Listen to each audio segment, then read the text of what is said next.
What's up, everybody? Welcome back. Thank you so much for taking the time to hang out. CES 2019, I have in my hands the prototype of Moza Mini-S.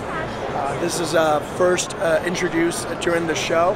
It should be coming out around March, according to the Moza reps. And it's really cool. It supports around 240-250 grams of payload, and it's got a really cool foldable design.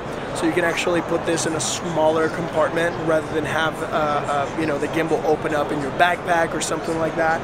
But what's attractive about this one is that it still looks very similar. You have all the features in the main screen right over here in the front, as far as changing modes, switching the cameras.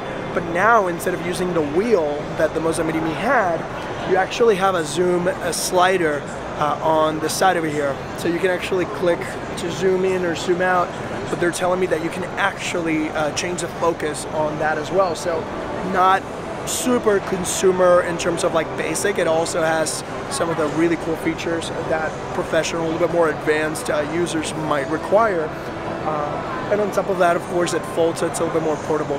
I do like how the design on the top over here does not require the gimbal to be connected, or at least hitting the corner of the motor, so you could simply switch on the fly from portrait to landscape and vice versa without anything else.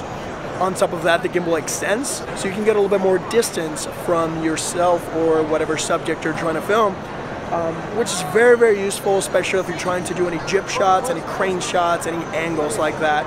So yeah, Moza Mini-MI, they don't have any set price yet, but they were trying to hit a $70 to $80 price range. I think that's insanity, given the quality and how good the Moza Mini-MI is. So, but here's a first look at the Moza Mini-S coming live from CES. Thank you so much for hanging out with me. I'll catch you on the next one.